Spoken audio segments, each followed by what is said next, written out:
São novos tempos, mas a vida é uma jornada única que precisa ser vivida. Precisamos cuidar do nosso presente e de quem está presente. Rimos, nos emocionamos, sentimos medo, temos esperanças. Completando 200 anos de história, a Mag Seguros atravessou as maiores mudanças da sociedade com você. Isso é tradição. Hoje, mais de 6 milhões de vidas estão seguras com a gente e crescemos acima da média do mercado ano após ano. Isso é compromisso. Criamos novas soluções em seguros e proteção, lançamos novas empresas e ganhamos prêmios. Lado a lado das melhores pessoas, nós evoluímos com o tempo. Isso é inovação. Nossa missão é proteger a sua jornada e garantir que você viva cada segundo ao máximo junto de quem você ama. Conte com a nossa proteção. Mag Seguros, especialistas em proteger seu futuro, hoje. Olá pessoal, gostaria de dar as boas-vindas a todos e esse é o nosso quarto podcast cujo tema será conscientização e desafios do transplante de órgãos na Bahia. O tema foi escolhido devido à campanha do Setembro Verde, que é o mês de conscientização e promoção da doação de órgãos, e também esse será o tema do nosso Congresso da Associação Baiana de Medicina, o 19º Congresso que estaremos realizando aqui na sede da Associação Baiana de Medicina nos dias 4 e 5 de outubro. As inscrições desse congresso podem ser feitas através do QR Code que está aqui na tela e também pelo link da descrição desse episódio. Meu nome é Hélio Braga, eu sou diretor científico da Associação Baiana de Medicina. Agradeço imensamente a participação dos colegas médicos que estão aqui, doutora Liana Codes, doutora Carolina Neves e doutor Heraldo Moura. Doutora Liana Codes é médica pela Universidade Federal da Bahia, fez residência em clínica médica no Hospital Santo Antônio, nas obras sociais Irmandouce, fez mestrado pela Universidade Federal da Bahia, tem um fellowship em hepatologia na Universidade de Paris e no Claude Bernard, na França, fez o doutorado também pela Universidade Federal da Bahia. Ela é especialista em gastroenterologia e hepatologia pela ANB e desde 2009 é médica preceptora das residências de gastroenterologia e hepatologia do Hospital Universitário Professor Edgar Santos da UFBA e também é médica do Hospital Português e professora adjunta da Escola Baiana de Medicina e Saúde Pública. Em seu trabalho, ela tem inúmeras publicações cujos temas principais são hepatites virais, doenças autoimunes e colestáticas, cirrose hepática e transplante hepático. É um prazer imenso ter você aqui conosco. Teremos também a participação de doutora Carolina Neves, que ela é médica da Universidade Federal de Pernambuco, possui residência em clínica médica e nefrologia pela USP de Ribeirão Preto e doutorado em nefrologia também pela USP. Atualmente, ela é nefrologista do Hospital Cardiopulmonar e atua como professora na Faculdade de Medicina da Universidade Federal da Bahia. Em seu trabalho de maior experiência, ela dedica a distúrbios do metabolismo mineral e ósseo da doença renal crônica e também em transplante renal e diálise. Agradeço imensamente a participação também de Carolina. E o Dr. Heraldo Moura, ele é médico cirurgião com mestrado em ciências médico-cirúrgicas pela Universidade Federal do Ceará, já atuou como coordenador da linha cirúrgica do Hospital do Subúrbio, é professor assistente da Escola Baiana de Medicina, preceptor da residência de cirurgia geral e aparelho digestivo do Hospital Geral Roberto Santos e da residência de cirurgia geral e cirurgia do trauma do Hospital do Subúrbio. Além disso, ele é também o médico responsável pelo internato de medicina da Universidade de Salvador.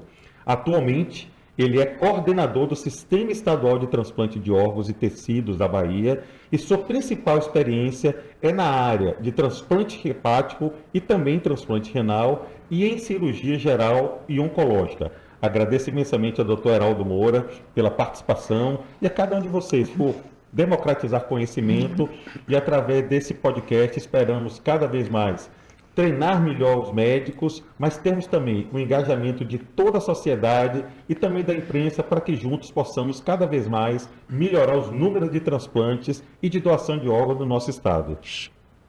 Queria perguntar inicialmente ao Dr. Heraldo, quais são os órgãos que podem ser doados e que nós temos aqui dentro do nosso estado um projeto estruturado para doação?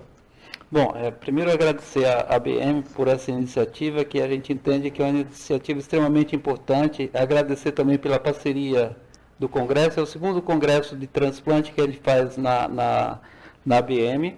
E o objetivo nosso é estar fazendo essa ação que repercuta para a sociedade, né? Levando conhecimento, levando esclarecimento, mostrando que o transplante é um procedimento seguro, que a legislação brasileira é uma legislação extremamente segura, transparente e auditada e auditável.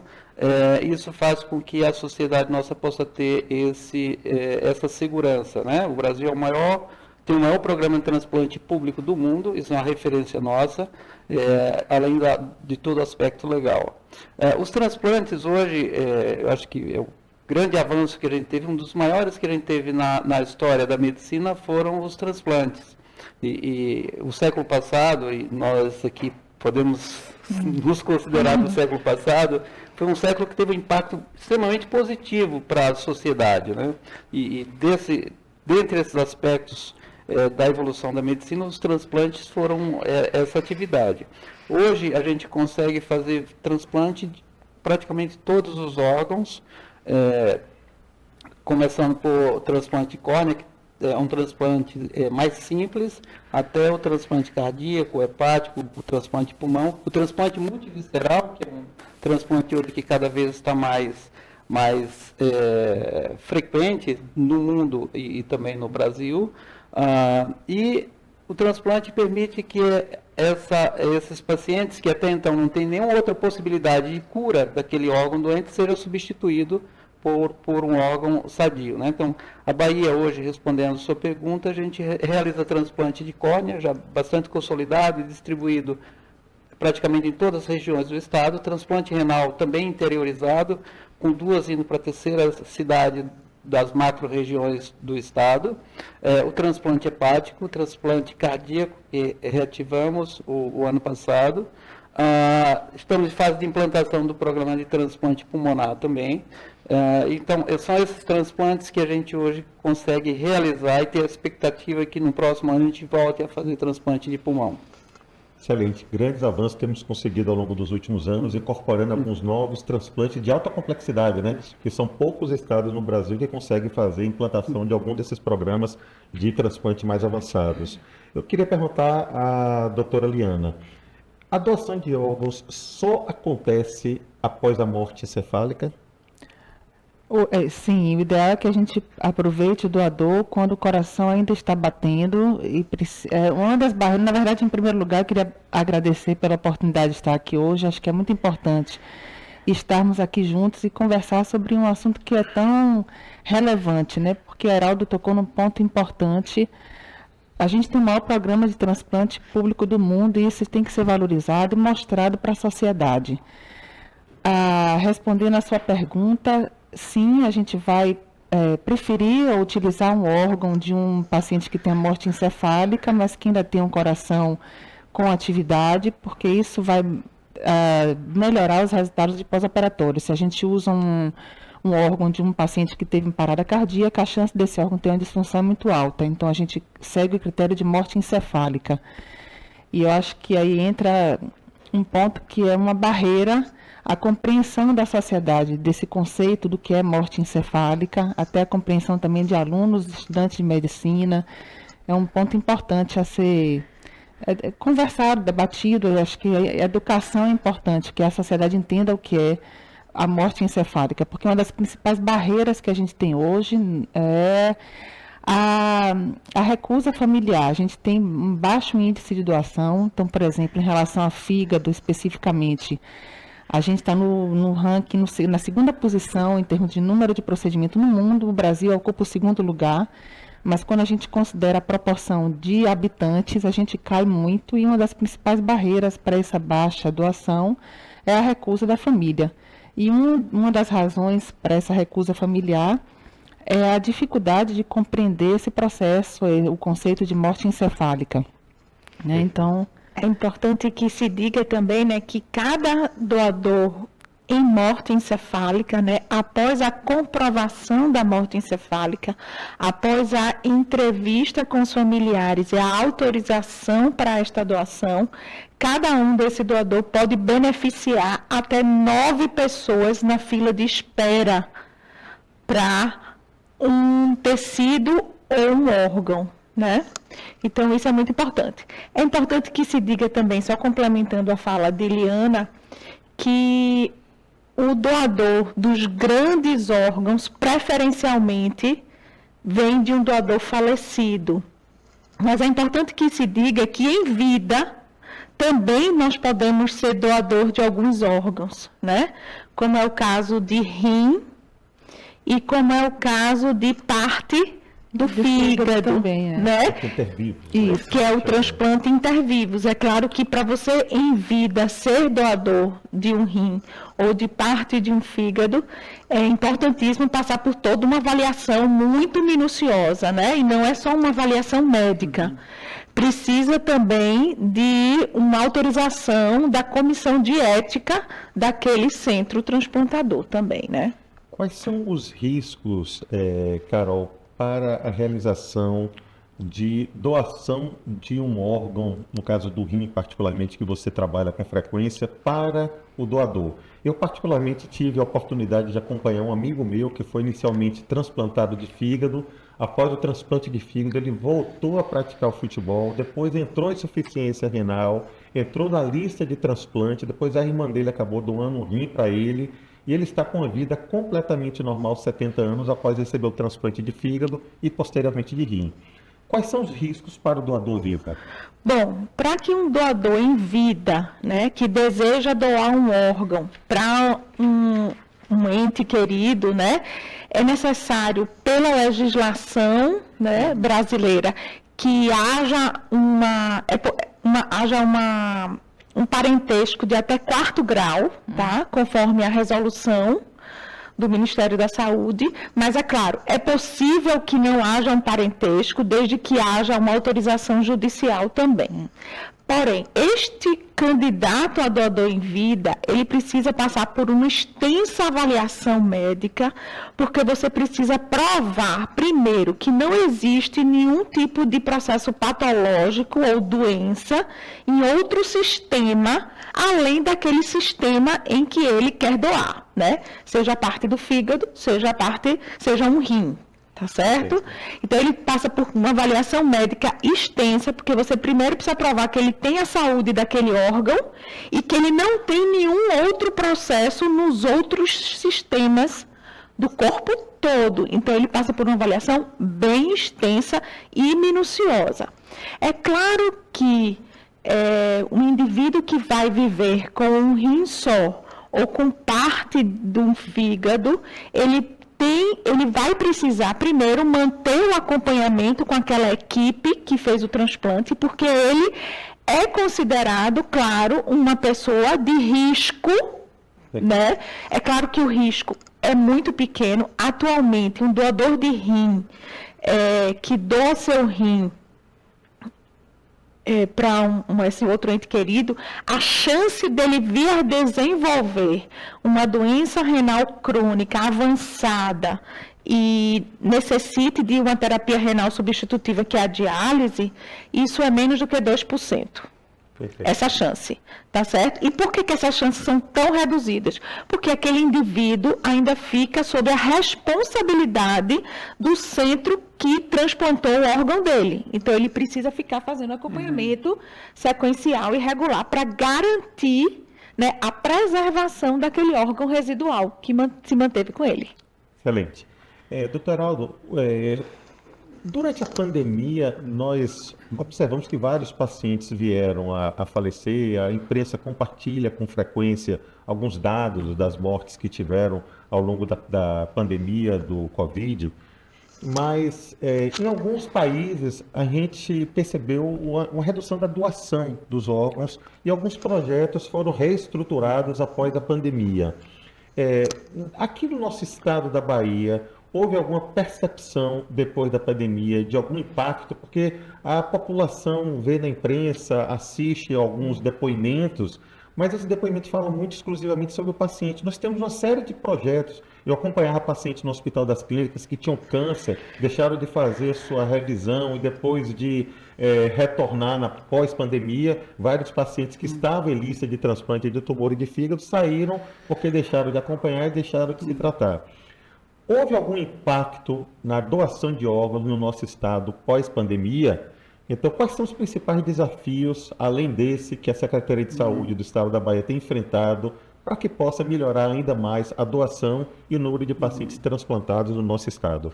Na verdade, a pandemia ela teve um impacto no mundo, aqui no Brasil também teve um impacto grande, e o maior impacto foi para a doação de tecido, né?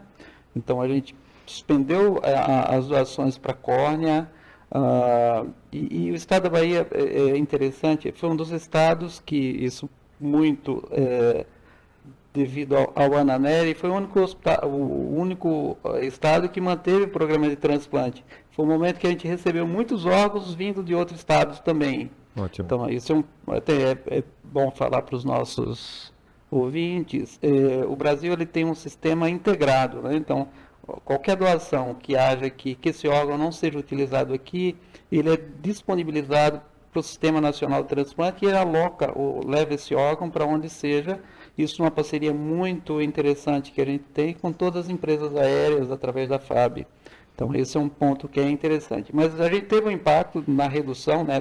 E até hoje é uma das situações que impacta o tempo de espera para pós-autorização da família, é a necessidade de fazer o RT-PCR para COVID. Hoje ainda a gente já oficializou tanto a Anvisa quanto o Ministério da Saúde da não necessidade de fazer o RT-PCR, que leva 4 ou 6 horas para sair o resultado. À noite não funciona, os LACENs aqui do Brasil deixaram de funcionar à noite com arrefecimento da pandemia. Isso tem levado um tempo. E você tem um teste que é semelhante que a RT-PCR, o teste que a gente faz para Covid, já com a acurácia muito boa. E a maioria dos serviços, eles transplantam os pacientes positivos para Covid. Hoje, assim, se tem um doador que não tem a clínica e foi um achado, o RT-PCR positivo, o Brasil e o mundo transplanta, e assim, com índice de nenhum caso registrado de desenvolvimento de Covid desses receptores. Então, a gente teve realmente no Brasil, começou ano passado uma recuperação maior do que 2019, que foi um ano muito bom para o Brasil em termos de doação, foi o ano que a gente teve mais doador. Já 2023 a gente já superou 2019 e a tendência é que a gente equacione e haja um crescimento anual no Brasil, né? Como está acontecendo também na Bahia. Perfeito, ótimo. Um parêntese, só complementando também, Heraldo, no Hospital Português nós não paramos a atividade transplantadora durante a pandemia. Na época a gente não conhecia bem a doença, mas hoje a gente já tem evidência de que a gente pode usar com segurança um fígado de alguém que tem um teste positivo. A gente tem várias evidências científicas acumuladas em relação a isso. Apenas o receptor tem que dar autorização em termos de consentimento de que ele aceita receber um fígado que venha de um doador positivo. Exato, para COVID, né? Para COVID. O rim também é a mesma coisa. Na verdade, na literatura médica, o único órgão que é contraindicado é pulmão. Perfeito. Isso, né? Exato. Perfeito. Liana, quais são as condições que fazem com que um paciente necessite realizar um transplante hepático? Eu sei que existem alguns critérios de gravidade, que o paciente vai ganhando alguns pontos, e a depender do número de pontos, ele tem uma propensão maior a ser transplantado ou não. Explique para a população como são esses critérios, para que a população possa entender, porque muitas vezes a pessoa que tem um familiar, um próprio paciente, não entende por que muitas vezes demora. Mas existem alguns critérios médicos que são usados universalmente, e aqui no Brasil nós temos também os nossos critérios. Quais são os critérios que fazem com que um paciente necessite de um transplante de órgãos e como é essa pontuação? O transplante de fígado já é uma realidade para qualquer doença hepática grave e avançada. Seja uma cirrose no momento já de doença descompensada, aquele paciente que tem já um grau de comprometimento de insuficiência hepática já importante, com ascite, que é a barriga d'água, prejuízo de função, sangramento digestivo, se ele tem eventos infecciosos, peritonite, se ele tem uma doença descompensada, ele merece ser avaliado para transplante. se ele tem um câncer de fígado, e aí a gente tem critérios também para decidir a elegibilidade, e no caso também da hepatite fulminante, o transplante é o tratamento de escolha, assim, na maioria das vezes. Então, é uma realidade dentro desse manejo desses pacientes mais graves. A gente tem uma mudança na epidemiologia dos transplantes nos últimos anos, eu acho isso uma coisa fascinante, porque a gente tem uma queda importante de transplante de fígado pela hepatite C, porque hoje a hepatite C tem cura, então a gente tem a nível mundial uma queda do número de transplantes pela doença relacionada a vírus C, mas um aumento importante de álcool, sobre doença hepática relacionada a álcool, sobretudo entre os indivíduos mais jovens, e a doença hepática gordurosa não alcoólica, o fígado gordo, né? Não é doença avançada, relacionada à doença metabólica. Câncer também de fígado, a gente tem critérios expandidos que podem ser avaliados.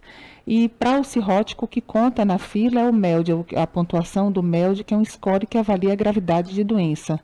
Então, vale a pena pensar em transplante quando esse score vem a partir de 15 pontos para cima, porque o transplante de fígado é uma cirurgia muito complexa, que tem também sua mortalidade, então a gente precisa avaliar a elegibilidade com base nessa relação de risco-benefício. Mas o que eu acho importante a gente mostrar é que o cirrótico em si, ele merece uma avaliação para o transplante. A gente tem que trabalhar isso com os alunos, nós que somos professores, trabalhar no ensino médico, acho que tanto da parte de identificar o paciente que merece ser avaliado para transplante, como também fazer com que o estudante de medicina saiba identificar um possível doador. Por que eu estou falando isso? Porque a gente fez um trabalho, tem 2 estudos que a gente publicou em 2022 que eu acho que foram muito importantes. A gente fez com a ajuda da Datafolha, a gente entrevistou mais de 1.000 pessoas da sociedade civil, tentando avaliar a atitude do brasileiro em relação a transplante. A gente escolheu uma amostra que foi representativa da população e tentava ver como é que eles se comportavam, qual a atitude deles em relação ao transplante. A gente viu que 67% dos entrevistados se colocavam como doadores, mas eles não... A metade desses que aceitavam ser doadores não tinham conversado com a família sobre esse assunto. Então, a gente aqui, pela lei brasileira, a gente precisa da autorização familiar. Aquelas pessoas que não aceitavam ser doadores, elas tinham a recusa por motivos bem, assim, surpreendentes. Questões religiosas, mas medo de serem mutilados, como eu comentei no início, a não compreensão do que é uma morte encefálica. Então, esse trabalho mostrou que a gente precisa ter políticas públicas que eduquem a população, que mostrem que o transplante é uma realidade de tratamento com índices de sucesso que são muito elevados quando são bem indicados as cirurgias de transplante. Então, isso acho que mostra que a gente precisa educar a população. E teve um outro trabalho que também, nesse mesmo gancho, nosso grupo fez um inquérito com estudantes de medicina. Esses meninos receberam questionários online de várias faculdades do Brasil. Foram 72 escolas médicas, públicas e privadas, e um número grande de estudantes responderam o questionário. E aí eles mostraram nesse estudo que a gente viu que os meninos do 4º ano de medicina, 90% aceitavam ser doador, poucos recusavam a doação, também pelos mesmos motivos. Desses que topavam a doação, metade só tinha conversado sobre isso com a família. Mas o que eu achei mais surpreendente nesse trabalho foi que os meninos do 4º ano, eles não sabiam os protocolos de morte encefálica. Eles não conheciam os reflexos, os trâmites para identificar uma pessoa em morte encefálica. E metade desses alunos disseram que nunca tinham tido esse assunto dado na graduação, no 4º ano de medicina. Então, a gente precisa trabalhar isso na escola médica, porque eles são os médicos que vão estar nas emergências, nas UTIs. Então, se eles não identificam um doador, a gente perde a oportunidade. Então, acho que tem 3 pontos importantes. Educar a sociedade, mostrar que o transplante é, de fato, um tratamento de sucesso, e trabalhar também na formação dos nossos médicos. Nós, como professores, nós temos esse papel.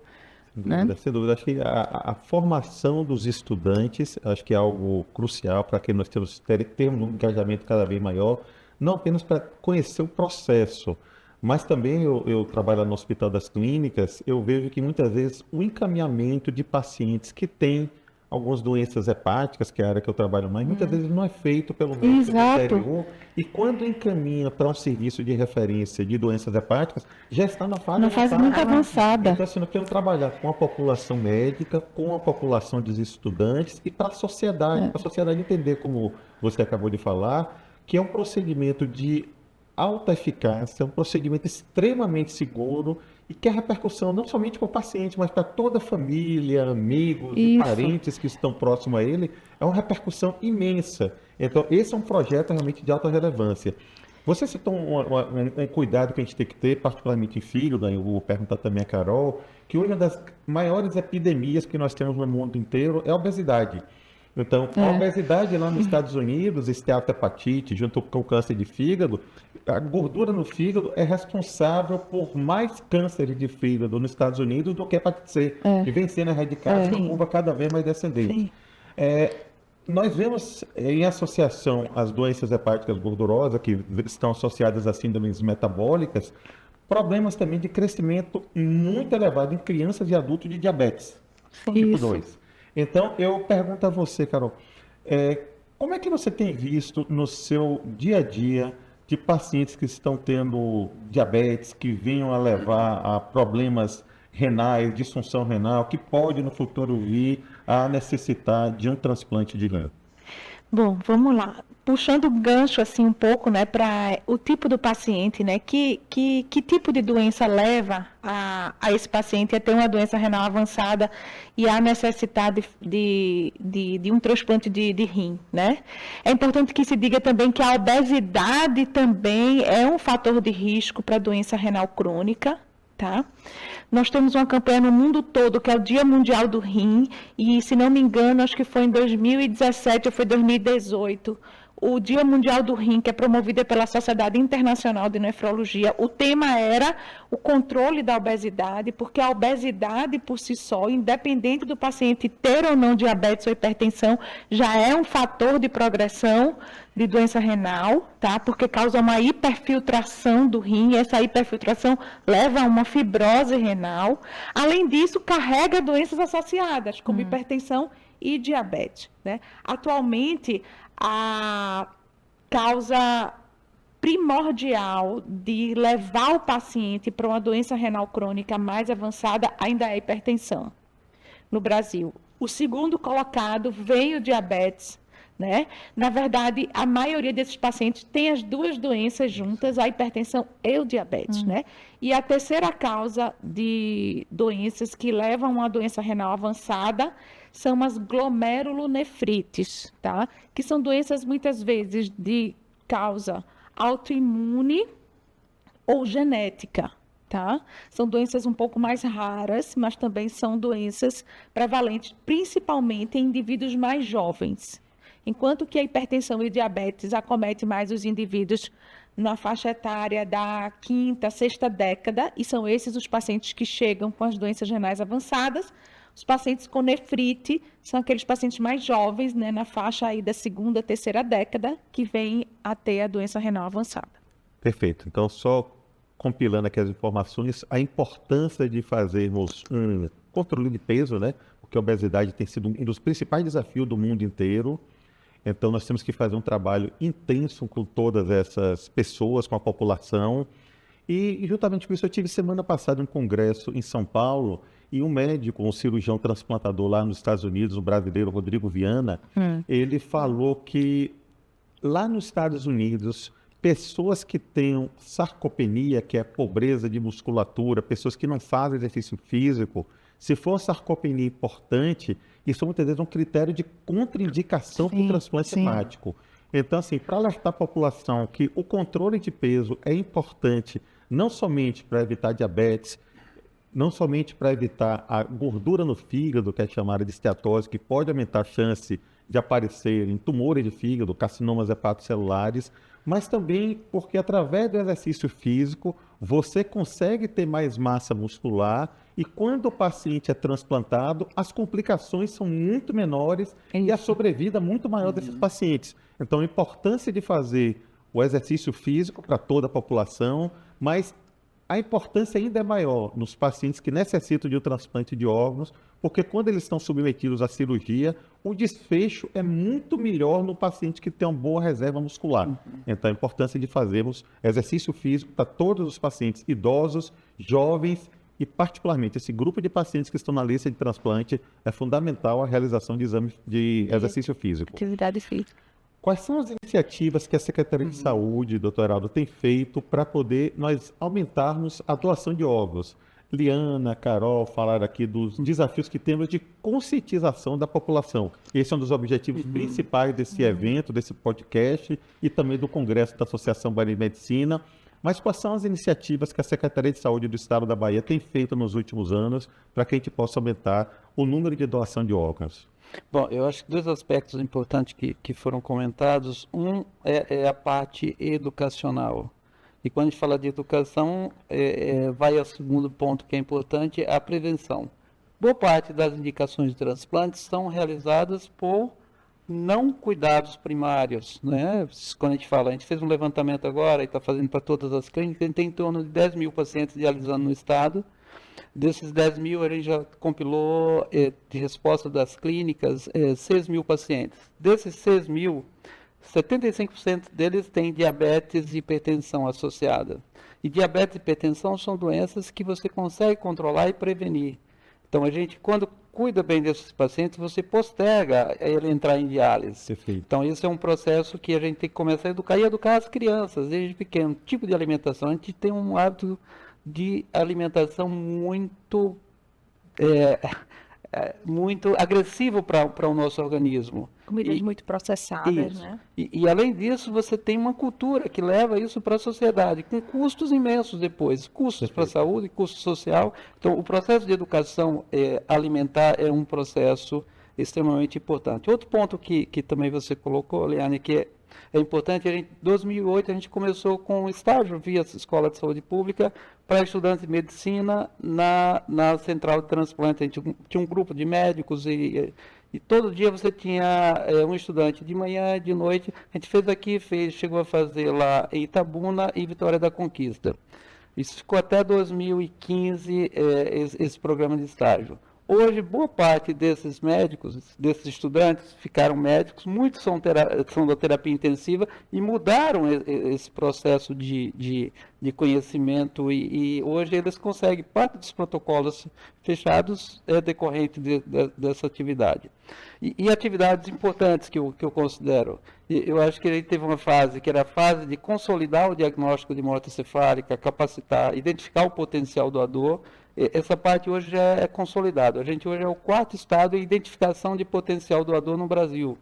Tá? Entretanto, a gente quando eu tenho, estou em 4º lugar em identificação em números absolutos de identificação de potencial doador.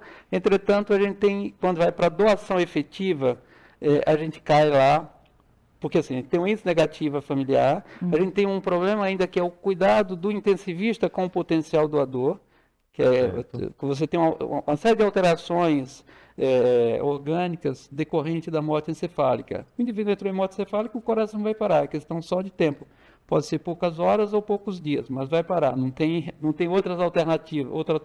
Então, isso leva a uma catástrofe orgânica, com alteração de todos os hormônios, e que se não for bem cuidado, ele vai deteriorando todos os órgãos com o passar do tempo. Então, esse é um dos problemas que a gente tem. Parada antes até de concluir o protocolo, quando conclui, isso é outra situação. O nosso índice de não autorização familiar era 80, hoje está em 60, que é o Brasil, a média é 40. Tem estados que dá 28 de negativa. Santa Catarina, Paraná, eles têm um índice de aceitação da família, que o transplante é uma reação em cadeia, né? Se você doa, você transplanta, seu parente transplantou, você conhece alguém, então isso vai fazendo com que a sociedade entenda os benefícios do transplante. Se você transplanta pouco, a sociedade não conhece. Isso, e a informação da sociedade sobre a importância da doação. Então, esse é um ponto que é importante. E outra atividade que a gente está fazendo, que é a segunda fase agora, classificando como uma linha do tempo, é de os pacientes que necessitam de transplante terem acesso ao transplante. Se a gente avalia hoje, a Eliane sabe disso, a gente já conversou sobre isso, hoje eu deveria ter pelo menos 300 pacientes na lista de transplante do Estado, eu tenho 40. Então, isso mostra que boa parte desses pacientes que têm indicação de transplante, eles estão na UPA, sangram, vão para a UTI, entram na UTI, sai da UTI, volta, morre precoce. Na capital, como até No interior do estado. As pessoas diagnosticam o paciente com a barriga d'água, Isso. né? E não encaminha para um centro de referência que tem pessoas especializadas que façam o diagnóstico, o tratamento mais adequado e que coloquem esses pacientes numa lista de transplante, né? Isso. É o envolvimento da sociedade, né? E aí, como você consegue chegar a fazer? Primeiro, você precisa ter uma estrutura que absorva, né? E a gente tem o CEDAP, você tem o Hospital das Clínicas, o Hospital Português, alguns centros de referência aqui, e a gente está construindo esses processos também no interior. E você, por exemplo, para fígado hoje eu tenho essa lista, como eu tenho para coração hoje, como a gente está organizando para pulmão, e para o rim, que é o mais tranquilo, porque o paciente vai 3 vezes por semana lá e o paciente é o melhor visto, né? Isso a gente avalia do rim, hoje eu tenho 1.900 pacientes na lista de espera para transplante renal, em 10 mil pacientes, eu deveria ter uns 4 mil pacientes, pelo menos. Então, eu tenho um gap entre a quantidade que deveria ter de pacientes para transplante, na lista do paciente melhor assistido, ainda grande, né? Por isso que a gente precisa criar a estrutura que faça com que esse paciente chegue, seja indicado, realize seus exames e possa entrar na lista de transplante. Então, é a segunda fase, que eu acho que é uma fase importante. A gente tem trabalhado muito com a SOTIBA, que é a Sociedade de Terapia Intensiva, com o objetivo de levar para a unidade de terapia intensiva essa informação do diagnóstico, que hoje é mais tranquilo e consolidado, e não é raro a gente ter na mesma UTI um potencial doador e um potencial receptor do lado. Sim. A gente identifica o potencial doador e o potencial receptor não é identificado. Perfeito. Então, isso é um ponto que É importante que se diga isso, né? Todo paciente que é portador de uma doença crônica de um órgão, quer seja uma doença crônica de coração, uma doença crônica de pulmão, uma doença crônica de rim, uma doença crônica de fígado, né? Ele pode ser um paciente que vá necessitar de um transplante, né? Então, é importante educar a população para isso, né? Se você conhece alguém que é portador de uma doença crônica de um desses órgãos, essa pessoa, é possível que ela venha a necessitar, em algum momento da vida dela, da necessidade de um transplante. Pensando no alerta à população, Liana, eu faço a pergunta para você e em seguida a mesma pergunta para a Carol.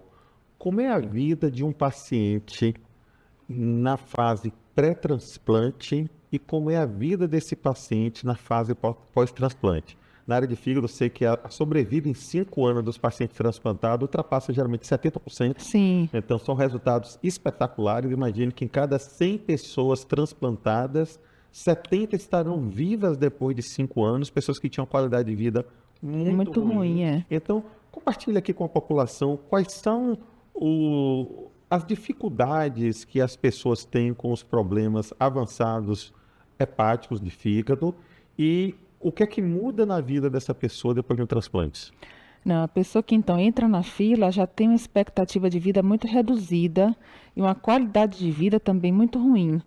Então, às vezes, entrando na fila, eles vivem na angústia, na espera da chegada do órgão. Eu acho que é muito difícil, tem esse período de espera. Tem muitos depoimentos de pacientes que registram isso, a angústia da espera.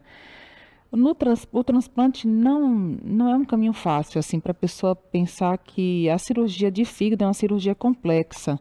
Mas numa equipe que tenha expertise, que tenha já uma curva de experiência, as coisas fluem com mais facilidade, porque a gente já antecipa as possibilidades de complicações, então a gente já sabe manejar. Do ponto de vista técnico, tudo tende a caminhar bem, porque assim, do ponto de vista histórico, antes do desafio para um transplante de fígado era fazer com que o paciente saísse vivo de uma cirurgia. A gente já não tem mais esses problemas porque as técnicas cirúrgicas avançaram muito. Depois o desafio era deixar fluir de maneira que ele pudesse ter alta do hospital, porque ele complicava no período perioperatório. A gente também já superou isso, né, Carol? E agora a gente lida com pacientes que vivem longos anos, e aí a gente vive com as complicações de longo prazo, de 10 anos pós-transplante, 15, 20, que são as complicações da imunossupressão. A diabetes, o prejuízo de função renal que você comentou. Então, são complicações que são relacionadas à medicação e que vão acontecer nas pessoas que vivem muito tempo. Então, hoje a gente lida com isso, com um paciente que vive 20, 30 anos pós-transplante, e aí ele tem que ter cuidado de fazer o acompanhamento correto, não faltar as consultas, fazer os exames certos, direitinho. Ele vai viver bem controlando essas questões, mas com uma melhora da qualidade de vida que é espetacular. São pessoas que casam, que se formam, que viram avós, que têm netos. Então, se não fossem o transplante, eles não estariam mais aqui entre a gente, né? Então, eu acho que é uma coisa assim apaixonante. Acho que é de extrema gratidão, não é, Carol? A gente que trabalha com isso, a gente vê aquele paciente chegar na fase final, passa por esse processo que precisa ser junto da família também. A família tem que estar próxima para ajudar. E depois ver homenagens a formaturas, festas. É uma vida que se restabelece. Né? A pessoa renasce. Vida familiar, né? Que, na verdade, e social. Marido, A pessoa volta a trabalhar. Então, Exato. assim, tem ganhos para a sociedade também. Eu tinha um paciente que era um dentista, um odontopediatra, que tinha uma encefalopatia. Ele era uma pessoa... Ele com encefalopatia. Ele como é não que ele conseguia fica? trabalhar, né? A Desorientado. encefalopatia, ele fica sem raciocinar, perde habilidade manual, ele era uma pessoa inativa. Transplantou, ele tinha medo de transplantar. Eu digo, não, a gente precisa de você, porque ele era um pediatra, odontopediatra que morava no interior. Sim. Aí eu digo, olha, a sociedade precisa do seu trabalho, vamos para o transplante. E aí ele transplantou, ele renasceu, ele voltou para a faculdade a ensinar, numa faculdade em outra cidade, não aqui em Salvador. Então, assim, são experiências que são extremamente gratificantes. E eu acho, assim, importante a gente desmistificar, educar e desmistificar. Não precisa ter medo, porque a gente não vai mutilar, a gente não vai... A pessoa que chega para propor uma doação, o sistema é muito sério, né? O sistema de saúde do transplante é seríssimo, não tem ninguém privilegiando ninguém. Dentro do Sistema Único de Saúde, onde tem uma equidade, existe uma seriedade de todas as pessoas envolvidas em todos os processos. Então, a população precisa perder o medo da doação. Eu acho que concretizar, porque nem toda doação também é concretizada. Às vezes, a própria gordura no fígado atrapalha a gente, por exemplo. Às vezes, a família quer doar e a gente não consegue aproveitar aquele fígado porque o doador já tinha uma gordura importante. Então, a gordura atrapalha tanto na indicação como na possibilidade de doação, né? Então, a gente precisa fazer com que a sociedade entenda que precisa perder o medo, porque o sistema é sério, não tem ninguém privilegiando ninguém de maneira incorreta e desonesta, e as pessoas que trabalham com isso são pessoas muito empenhadas e vão trabalhar de uma maneira honesta. E a gente transplantando, a gente muda a vida de alguém que estava num sofrimento constante antes, não é, Carol? É verdade. Eu costumo dizer assim que o transplante, ele vem para trazer qualidade de vida, aumentar a qualidade de vida do paciente com doença crônica daquele órgão e vem para aumentar a expectativa de vida. Né? Ele vem para reinserir o paciente na sociedade, na sua atividade trabalhadora. E eu costumo dizer também que quando a gente transplanta um paciente, a gente transplanta uma família em conjunto. Isso é um processo familiar. Então, a importância do apoio familiar, da ajuda. Não existe um transplantado que consiga ter sucesso no seu transplante se ele está sozinho, sem o apoio de sua família. Então, eu costumo dizer isso. É um processo familiar. Exatamente. E para os pacientes renais é um pouco diferente do fígado, né? Porque o fígado, a gente não tem uma terapia que substitui o fígado, como eu tenho a diálise, né?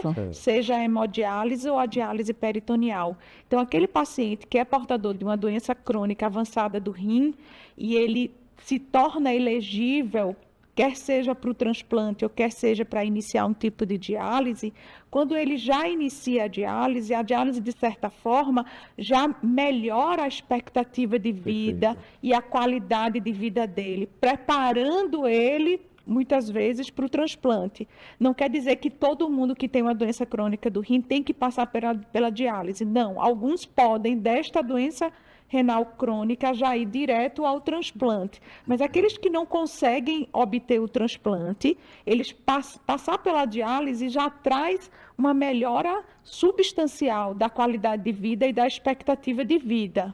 Perfeito. Né? É claro que depois do transplante, essa expectativa de vida e essa qualidade melhoram ainda mais, mas é claro que esse paciente precisa ter uma disciplina, Claro, né? Da tomada dos imunossupressores, que é um dos maiores desafios hoje em dia na condução desses pacientes transplantados, é garantir uma boa aderência a esses medicamentos, né? Um monitoramento muito de perto com os teus médicos transplantadores que vão saber manejar, ajustar os remédios, reduzir qualquer tipo de efeitos colaterais e eventos adversos que possam vir decorrente do uso desses medicamentos, né? E garantir medidas de mudanças de estilo de vida que são universais para toda a população, que é ter uma alimentação saudável, praticar atividade física, né? E fazer o seu monitoramento.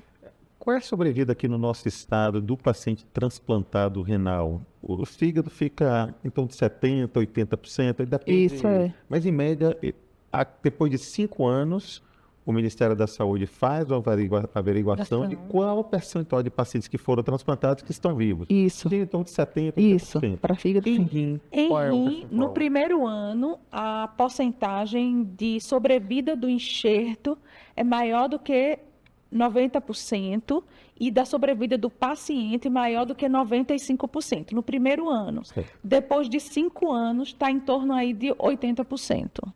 Então, quando a gente fala assim do impacto na pessoa e na família, é importante lembrar que todos esses pacientes têm também vizinhos, amigos e veem o impacto que houve no transplante na vida dessa pessoa, dessa família. E muitas dessas pessoas que não tinham noção do sofrimento que eles acabam se estimulando a se tornar doadores.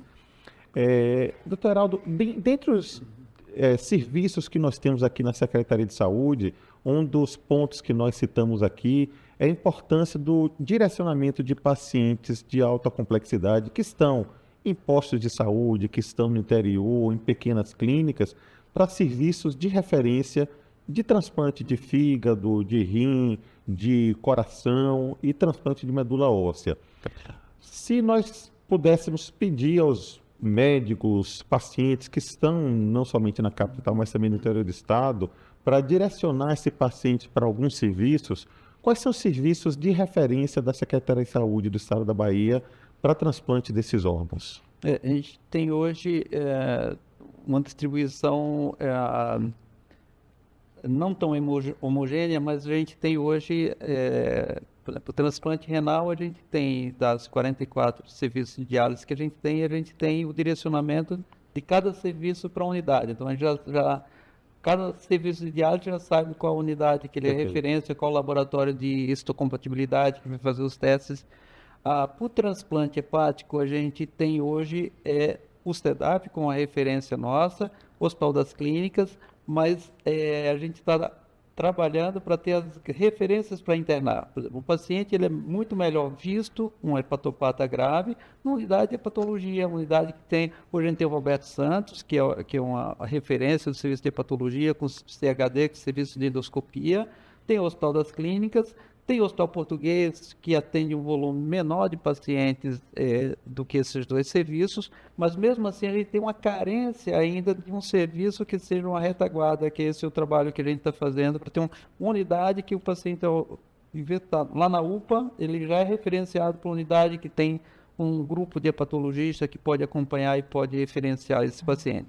Transplante cardíaco, hoje a gente tem o Ananeri como unidade de referência para o transplante cardíaco, já com fluxo, traçado, o atendimento ambulatorial, o acompanhamento. O transplante de medula, a gente tinha, um gargalo hoje, o transplante de medula para o Estado.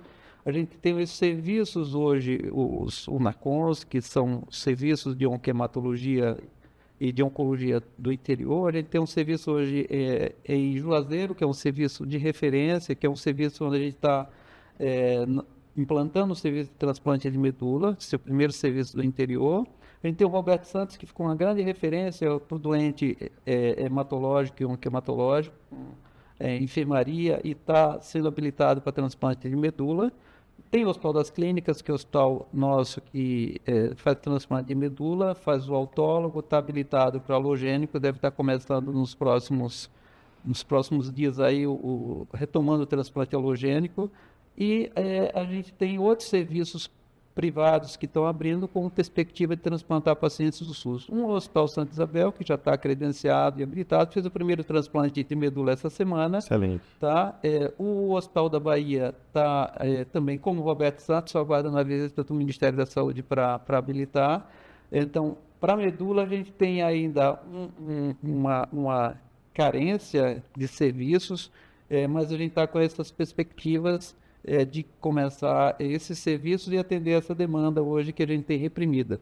E é importante informar, outra informação que é importante para os nossos ouvintes, quando a gente não tem, não faz aquele tipo de transplante ou tem uma demanda que excede a nossa capacidade, e a gente tem encaminhado esses pacientes para outros estados através do tratamento fora do domicílio, né?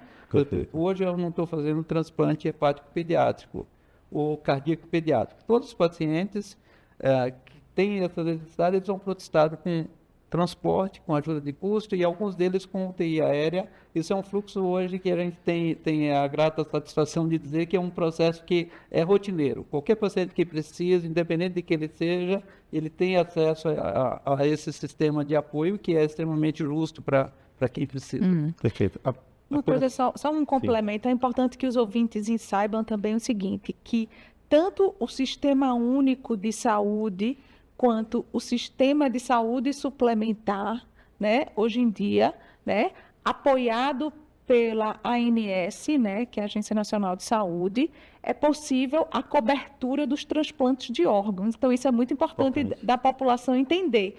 Então, mesmo que você não tenha uma saúde suplementar, o SUS te ampara nesse transplante de órgão, e se você tem uma saúde suplementar, você pode buscar também um centro transplantador credenciado à tua saúde suplementar para realizar também esse transplante. Tudo amparado pelo Sistema Único de Saúde, né, pelas coordenações estaduais de transplante e pelo Sistema Nacional de Transplante. Perfeito. Só para complementar em cima da pergunta que eu fiz para o doutor Heraldo, ele citou alguns serviços de referência. Então, o Hospital Português tem um trabalho excepcional, com resultados fantásticos na parte de transplantes. Citou o Roberto Santos como, na questão de fígado, centro de hemorragia digestiva, paciente que tem um sangramento pela boca devido à presença de varizes. É um dos principais, se não o principal serviço de referência no nosso estado pelo SUS. Mas, para aquela população que tem um diagnóstico de um problema renal ou de um problema hepático no interior, esses pacientes, se os médicos ou familiares quiserem trazer para a capital, os principais serviços de referência são o Hospital das Clínicas, como serviço público, e o Ananeri, pensando na parte renal, e na questão hepática, o Hospital das Clínicas e o SEDAP. Então, pacientes que têm um problema crônico de fígado e de rim devem procurar essas unidades para acompanhamento clínico. E para os casos complexos que necessitem de transplante, nós entraremos no Hospital Português, como hospital de referência para transplante hepático, e o Ananeri, como hospital de referência para transplante público, paciente do SUS. Não é isso, doutor? Isso, e o Roberto Santos também. O Roberto Santos faz transplante renal também. Perfeito. Então, é um serviço público. Hoje a gente tem trabalhado muito com a implantação de serviços em unidades públicas, ou então serviços filantrópicos, como o Hospital Português, que atende o serviço público, né? Para atender exatamente a grande maioria da nossa população. As referências do interior, a gente está construindo essas referências. Por exemplo, Feira de Santana, a gente tem hoje uma unidade que transplanta lá, e a hepatologia no interior, que é uma situação que a gente está trabalhando, e outra novidade super importante é que a gente está em fase de avaliação de documentos ainda para o primeiro serviço de transplante hepático no interior do estado, que é em Vitória da Conquista, e mais um transplante renal lá em Vitória. A gente já tem um serviço, vai para o segundo, mais o transplante hepático, que eu acho um ganho imenso para a gente na região. Que Excelente. tem. Então, Excelente. esse é um... Quando você descentraliza, né? A Bahia é um estado muito grande e que precisa ser descentralizado, né? Então, quando você descentraliza e interioriza esse programa, né? Que com as pessoas capacitadas, né?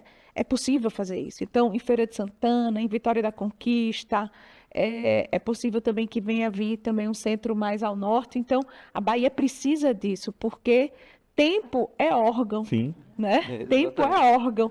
Então, se eu consigo levar aquele tratamento para mais perto da população que está no interior, isso é qualidade para A essa meta população. nossa, só colocando, é que cada macro-região nossa, a gente tenha serviços de transplante. Hoje, Córnea já equacionou, falta só a região oeste, que está com previsão de um novo serviço para Córnea. Então, Córnea, em todas as regiões, a gente já centralizou.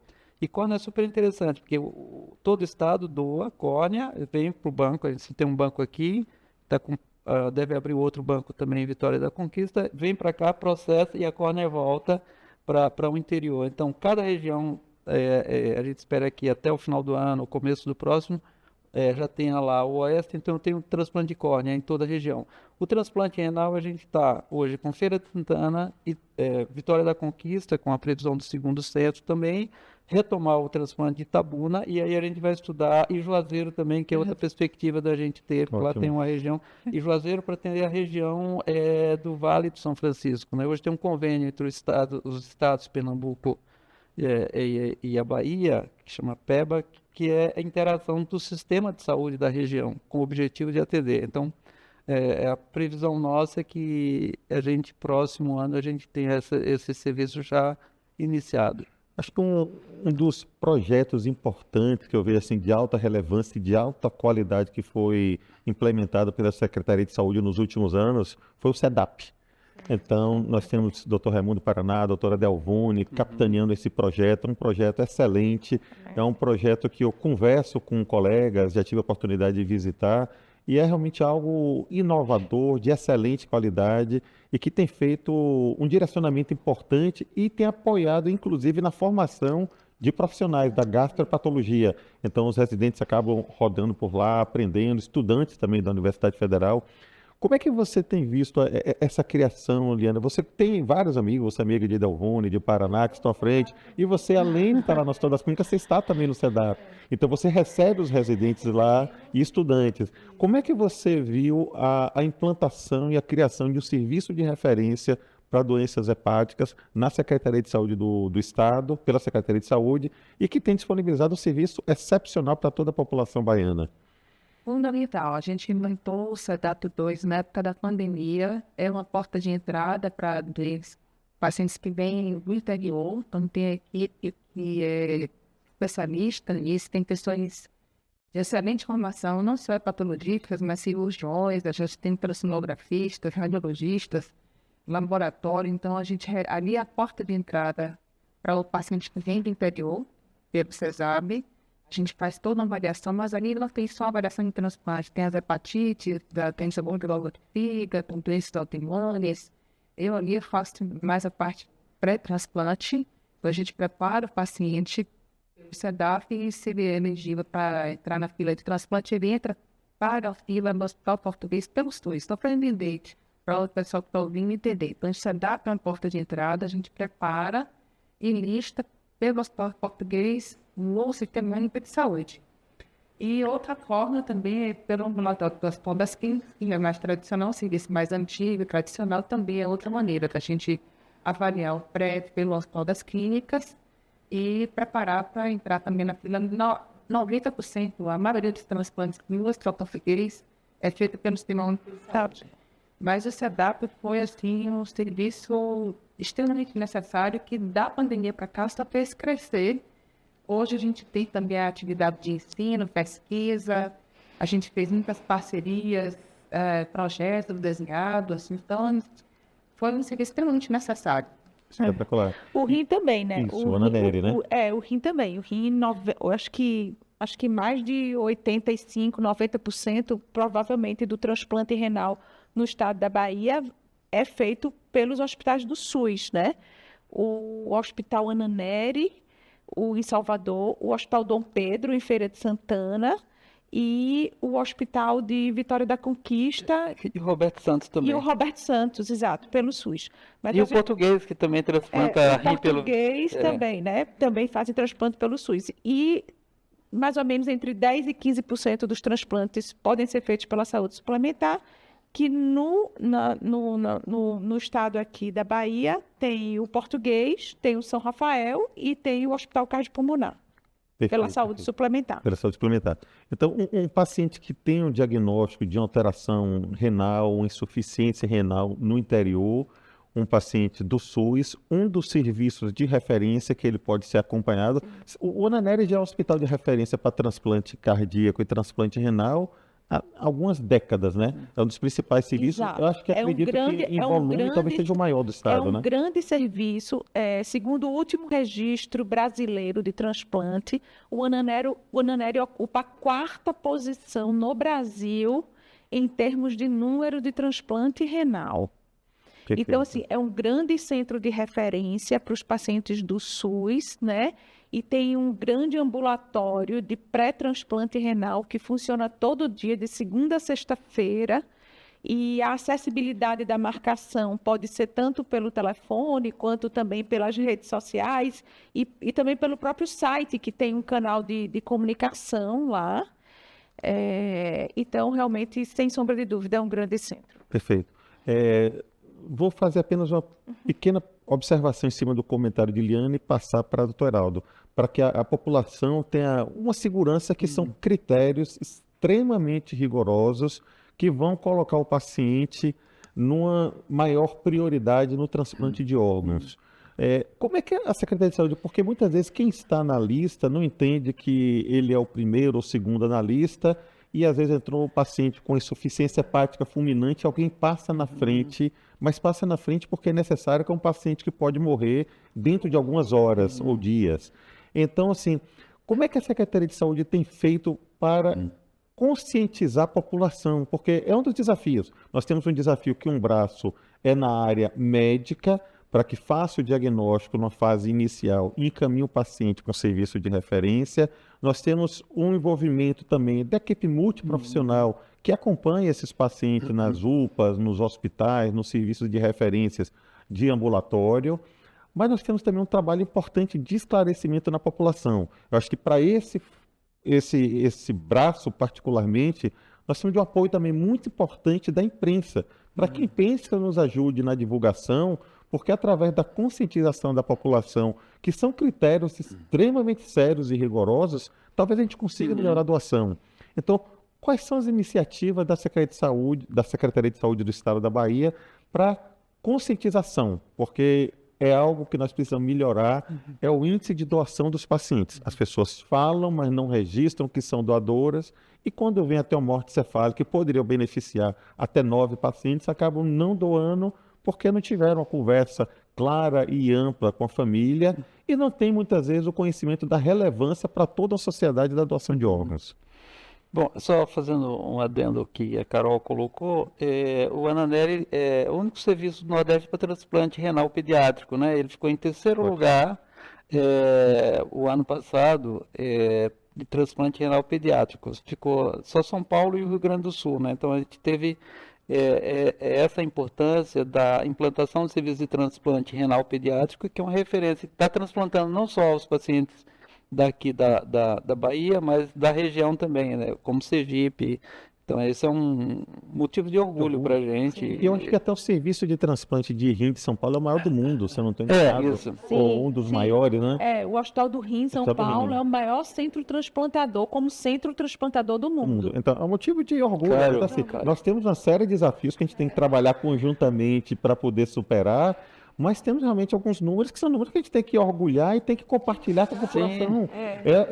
É algo realmente relevante, é algo que nos deixa muito felizes em ver alguns projetos de sucesso. A gente sabe que temos uma série de desafios que a gente tem que superar através de um trabalho conjunto, mas alguns projetos como o do próprio Ananeri, que é um projeto muito antigo Exato, de tratar pacientes com insuficiência renal, o projeto que existe no Hospital das Clínicas, no Hospital Português de Transplante de hepático e de rim também, são projetos grandiosos quando a gente vê o número e compara com os principais serviços do país. São números bem semelhantes, resultados espetaculares. Então, nós temos equipes clínicas, equipes cirúrgicas, equipes multiprofissionais para acompanhar esse paciente no pré e pós-transplante e que nos coloca um número realmente que nos deixa muito felizes, né?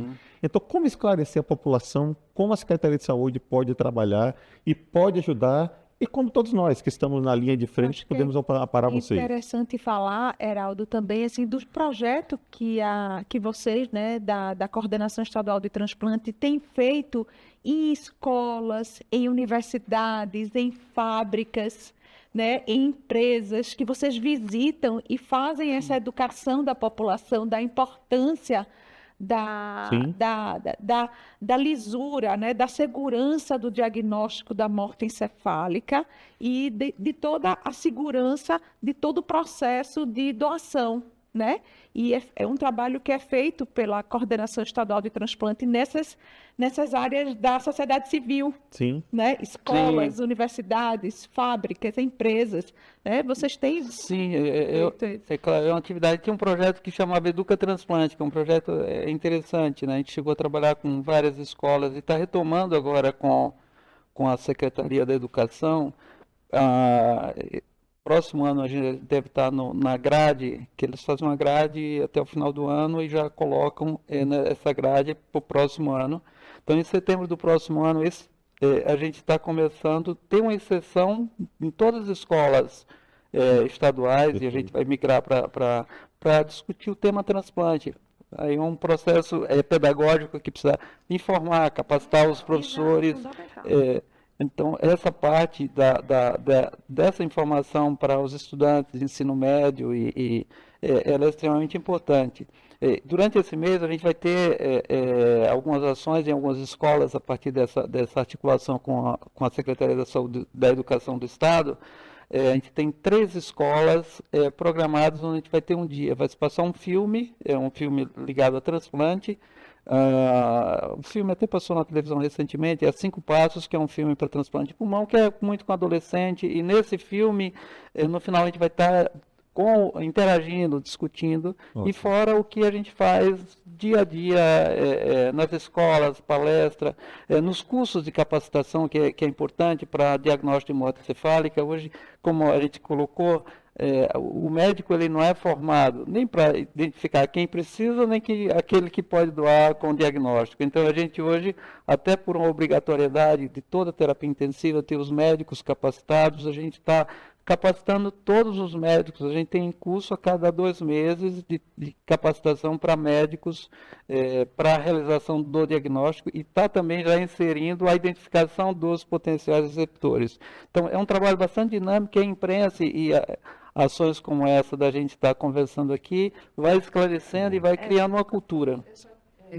Quando eu estava, agora, ele falou uma coisa antes, que eu só queria fazer um parênteses, que eu te comentou que uma coisa assim, do outro, só para as pessoas entenderem o seguinte: existem situações especiais que são previstas na legislação. Perfeito. Então, se a gente prioriza de alguma maneira, prioriza depois da avaliação da Câmara Técnica. Não é nada da equipe que decide, a gente passa o quadro clínico para a Câmara Técnica. A Câmara Técnica avalia se existe elegibilidade para isso, e pode ter uma atuação especial, mas tem as pessoas que são previstas na lei. Perfeito. Só para entender, assim, eu vou falar um pouco de fígado, que é que eu entendo mais e trabalho no meu dia a dia. Existe o preenchimento de uma série de dados de exame de laboratório, de exame de tomografia, de ressonância, se o paciente tem um câncer, se o paciente tem líquido na barriga. Então, ele vai ganhando uma série de pontos. Para um paciente passar na frente ou ter uma prioridade na transplante, é um paciente gravíssimo e precisa passar por uma câmara técnica, que são vários especialistas que vão julgar se aquele caso efetivamente é um caso grave e que possa vir a morrer nas próximas horas ou dias. E isso é uma exceção muito grande. São pouquíssimos pacientes no ano que têm uma priorização no transplante de órgãos. A grande maioria segue uma lista extremamente rigorosa, extremamente ética, e que existem câmaras de especialistas que validam a antecipação ou a manutenção da lista dos pacientes, não é isso, Carol? Exatamente. No caso do rim também, né? Na verdade, toda vez que o paciente já chega para ser avaliado e já entra na fila do transplante renal, ele já é educado, né? Ele e seus familiares, de quais são os critérios que poderiam gerar uma priorização daquele paciente, tá? No caso do paciente com doença renal crônica em diálise, os critérios de priorização é quando ele não mais consegue dialisar, quer seja a diálise pelo peritônio, pelo abdômen, né, pela barriga, ou a hemodiálise. Então, quando ele já não consegue realizar de forma efetiva, com segurança e com qualidade esse tipo de diálise, a hemodiálise ou a diálise peritoneal, aí surge o critério de possível priorização. Mas mesmo depois que ele tem esses critérios, aquele centro que identifica um paciente a ser priorizado, passa todo um relatório e exames que comprovem essa deficiência de não mais conseguir dialisar de forma segura e correta por essas duas modalidades. A Central Estadual de Transplante avalia esses critérios e pede uma avaliação de um outro par, de um outro centro transplantador e da Câmara Técnica para ver se realmente isso procede, esse pedido de priorização. E quando existe essa avaliação por um outro centro, esse centro não sabe nem o nome do paciente, Não, apenas recebe os dados de exame de laboratório, de exame de imagem, e a partir daí eles avaliam se há uma indicação de uma priorização de na a lista, priorização, o que é muito Exatamente. raro. É um paciente que precisa de uma fístula arteriovenosa no braço para fazer a hemodiálise, De forma e às vezes essa fístula segura e trombosa, eficaz, obstrui, exatamente. e aí ele não tem uma outra opção que não seja fazer o transplante. Caso contrário, ele pode vir a falecer em alguns Exatamente. dias Não ou horas. consegue mais dialisar pelo peritônio porque aconteceram infecções ou cirurgias amplas no abdômen, o que o impede de dialisar pelo peritônio.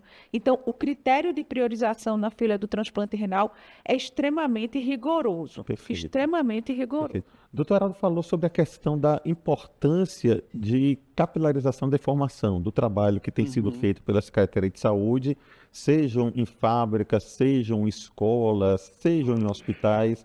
Aí eu vou fazer uma pergunta que talvez até exista isso. A Secretaria de Saúde já pensou em criar ou já criou em cada uma dessas escolas, por exemplo, alguns embaixadores. Certamente existem pessoas que têm familiares com problema de rim, ou de fígado, ou de coração, ou de córnea, que precisam de um transplante de órgão, e talvez a identificação desses embaixadores, eles, quando fazem uma apresentação e falam das suas dificuldades pessoais ou dos seus parentes, vizinhos e amigos, muitas vezes eles são muito mais convincentes com os estudantes ou colegas de trabalho. A Secretaria de Saúde tem algo nesse sentido que talvez fosse algo bom, porque eu já vi depoimento de pacientes ou de familiares de pacientes que fizeram transplante de córnea, ou de rim, ou de fígado, e são coisas que conseguem sensibilizar muito mais efetivamente do que uma palestra dada por um médico, ou por uma enfermeira, ou qualquer outro profissional da equipe multi. Sim. Há esse projeto dentro da Secretaria de Saúde que eu acho que talvez fosse algo muito importante para o engajamento. A pessoa que sente, que vivencia a dificuldade do paciente, do familiar, ou a própria pessoa, ela é muito mais engajada com esse processo. Sim, perfeito. Eu queria só colocar, a gente falou de critério de priorização para fígado, priorização para rim, mas critério de priorização para coração também, né? Perfeito. Então, isso é importante que a população entenda que tudo é dentro de umas regras muito esclarecidas, independente de quem seja, né? De quem teve o caso do Faustão, há alguns anos atrás, a gente teve outros casos também, mas assim, o critério que foi usado, e ele transplantou acho que em agosto do ano passado, quando ele transplantou, a gente tinha feito até então 232 transplantes de coração no Brasil. Tinham sido 72 transplantes com pacientes com menos de um mês de espera.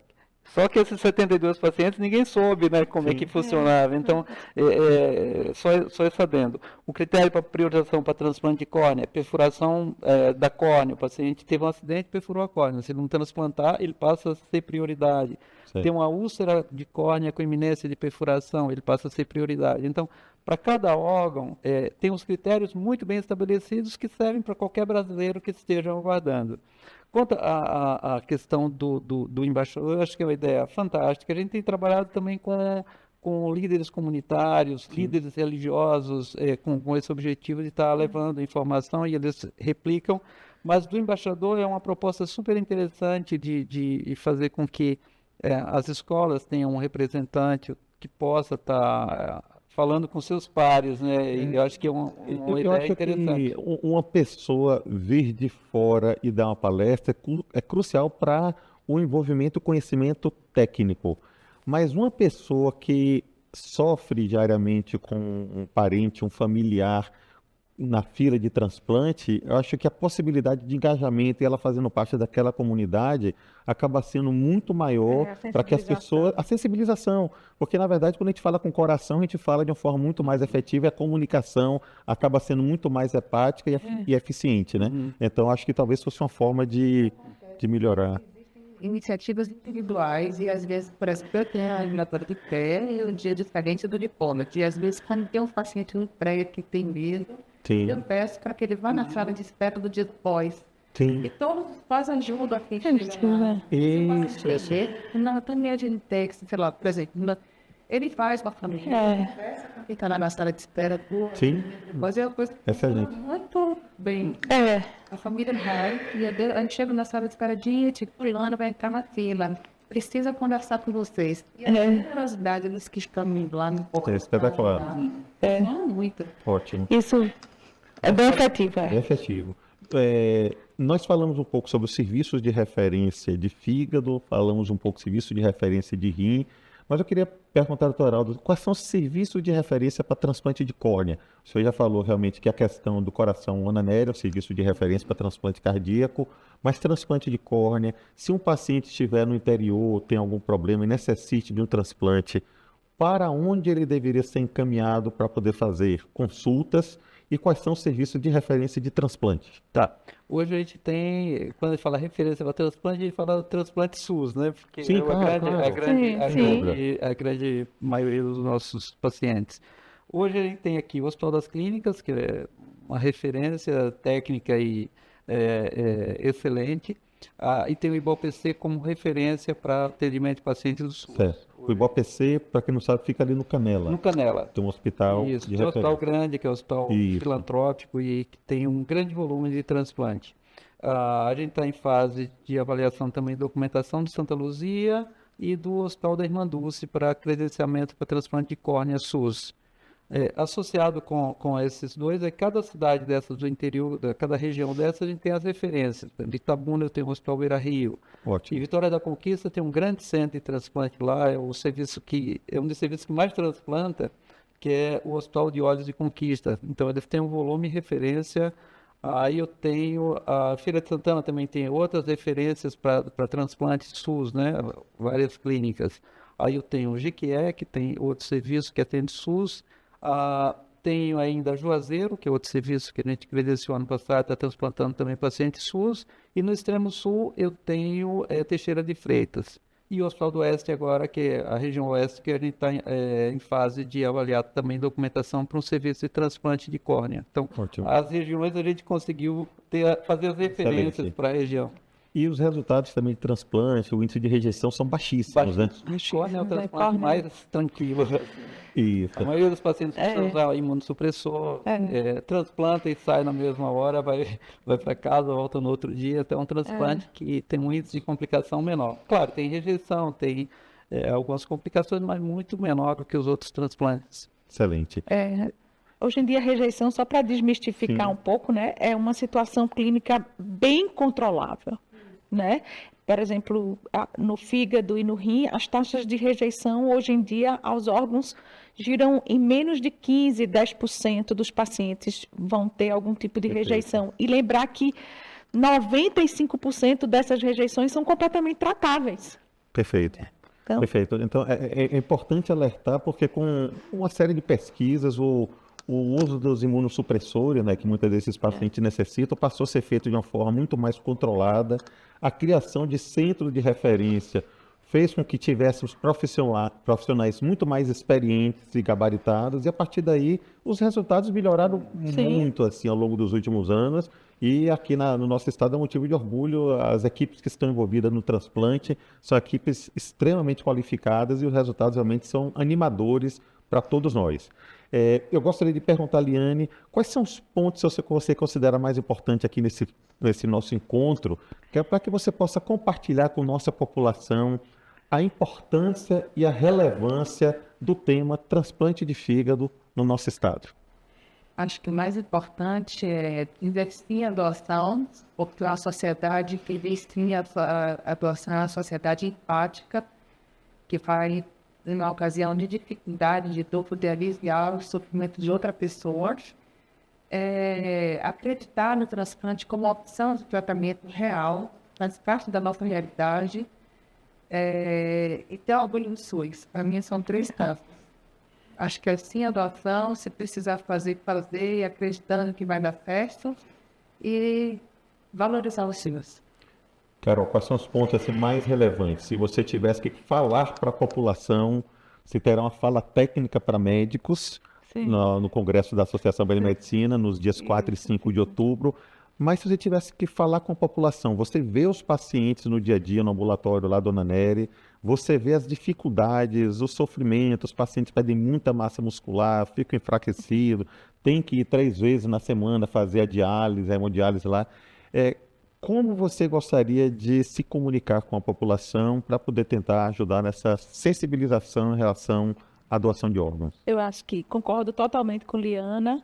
A primeira ação e mensagem que eu quero deixar é: converse com sua família, avise a seus familiares o seu desejo de ser um doador de múltiplos órgãos, né? Caso venha acontecer uma situação de você ser um doador de múltiplos órgãos, comunique com sua família. E para aquele familiar que tem um familiar, né, de até 4º grau que faz hemodiálise e você acredita ter boa saúde, você pode se candidatar e pedir para a equipe avaliar você para saber se você pode ser um doador em vida também. Tá Você certo? falou em doação de múltiplos órgãos que podem beneficiar vários pacientes. Explique aqui quais são os órgãos que um paciente, se tiver uma morte cefálica irreversível, que não tem efetivamente como salvar esse paciente, quais são os órgãos que esse paciente pode doar e pode beneficiar pacientes que estão na lista de Então, transplante? ele pode doar as 2 córneas, os 2 pulmões, o coração. Às vezes, quando não é possível doar o coração, doar algumas válvulas do coração, os 2 rins e o pâncreas. E o fígado. Isso, e o fígado. Então, é por isso que um doador em morte encefálica é capaz de beneficiar até 9 pessoas. Imagina a repercussão, são 9 pessoas são beneficiadas diretamente, mas quantos familiares, amigos, vizinhos veem o benefício que houve do transplante e passam a se sensibilizar e se engajar com esse projeto. Então, quando a gente passa a fazer mais transplantes, a gente passa a sensibilizar mais a população e passaríamos também a ter maior nível de doação. Então, é um trabalho contínuo de engajamento, de envolvimento de todos, e é crucial para a mudança realmente da qualidade de vida dessa população. Eu queria passar para o Dr. Heraldo, para que ele pudesse falar conosco, falar com a população, como a Secretaria de Saúde tem e pode ajudar no aumento nos índices de transplante e também de doação de órgãos no nosso estado. Bom, a primeira, reforçando o que eu falei no começo, é um prazer estar aqui conversando e estar indo para todos os cantos do mundo, a gente discutindo um tema que é importante. E é um tema que hoje a gente tem 2 segmentos da sociedade que conhecem, pelo menos mais profundamente. Quem está na lista de espera por um transplante e quem trabalha com transplante, que somos nós aqui. Então, o resto da sociedade fica alheio a essa situação. E se hoje eu tenho 3.500 pacientes aguardando transplante aqui no estado, o Brasil em torno de 64 mil brasileiros aguardando transplante. Se você fizer uma enquete, você que gosta de fazer o enquete, se a gente perguntar para esses pacientes quantos deles pensaram antes que iam precisar de transplante, É o que eu estou falando para vocês, ouvintes, e para a gente também. A gente nunca pensa que pode acontecer. E transplante é uma atividade médica que ela depende da sociedade. É uma atividade que, se a sociedade ela entende, ela doa, a sociedade é beneficiada. Então, quando a sociedade não doa ou a sociedade desconhece, a sociedade não é beneficiada. E é um momento em que a gente deu um destino diferente para as pessoas, para quem falece, né? A gente deu um destino de poder ajudar outras pessoas. E é super interessante, assim, todos os trabalhos mostram, todas as famílias que doaram, elas têm um luto muito menos sofrido, Sim. porque ressignificou aquele processo de perda do seu parente. Então, é um chamamento para a sociedade que qualquer um dos nossos ouvintes tem uma chance muito maior de vir a precisar de um transplante do que ser doador. E se você perguntar para qualquer um, acho que é a grande pergunta, se um dia eu tiver uma doença que pode ser tratada com transplante, eu aceitaria que alguém doasse para mim? Então, porque eu não me predisponho a doar e poder ajudar outras pessoas no momento que eu vier falecer. Então, é um ponto que é extremamente importante, essa reflexão, porque a gente sempre pensa que é sempre o outro, né? E nunca a gente pensa na gente. Então, essa reflexão, e mais uma vez... É importante que se diga que de cada 10 pessoas na população, uma tem grandes chances de ser portadora de uma doença crônica. Sim. E esse que vai desenvolver essa doença crônica de um órgão, de um sistema importante, quase 40% talvez seja elegível para um transplante. Perfeito. E só eu vi um dado recente publicado numa das maiores revistas médicas, a Lancet, que a população brasileira está em quase 30% das pessoas estão obesas. Uhum. Então, assim, nós teremos um outro desafio grande de transplante, porque a obesidade também vai gerar problemas de fígado, vai gerar problemas de rim. Então, a gente precisa cada vez mais de um engajamento da sociedade. Então, assim, essa democratização de conhecimento por 3 pessoas engajadas, envolvidas, estimuladas com o projeto de transplante é crucial. E no momento de muitas fake news, a gente também trazer pessoas que tenham conhecimento técnico, científico, de credibilidade para dentro da Associação Biomedicina é um motivo também de muito orgulho para todos nós, porque nós trazemos informações confiáveis por pessoas que trabalham no seu dia a dia e engajadas com esse projeto. Mas lembrar assim que, acima de tudo, independentemente desse podcast, dessa participação, nada substitui a consulta médica. Sim. É fundamental, se tiver um problema de fígado, de rim, de córnea, de coração, procurar esses serviços de referência, como nós compartilhamos aqui agora, porque eles serão cruciais para que a gente tenha sucesso dentro desse projeto de transplante. Então, eu queria também convidar todos para participar do 19º Congresso da Associação Baiana de Medicina sobre transplante de órgãos, que será nos dias 4 e 5 de outubro, aqui na sede da Associação Baiana de Medicina em Ondina. E as inscrições podem ser feitas pelo QR Code que está na tela desse podcast e também o link de inscrição também está dentro desse episódio aqui do podcast. Eu agradeço em nome do nosso presidente Robson Moura a disponibilidade de cada um de vocês para compartilhar conhecimento confiável, conhecimento técnico, de pessoas que vivenciam, sofrem junto, mas também têm uma grande felicidade de ver o benefício do transplante de órgão naquele paciente, naquela família, e é um motivo realmente de satisfação. Apesar de nós médicos sofrermos muito com a doença dos pacientes, a medicina nos traz também a possibilidade de nos sentirmos satisfeitos com o desfecho desses pacientes, com a mudança de qualidade de vida. Então, agradeço a cada um dos espectadores pela participação, peço a cada um de vocês que compartilhe com seus amigos, familiares, esse podcast, porque juntos nós precisamos trabalhar para melhorar os níveis de doação e os níveis de transplante de órgão no nosso estado.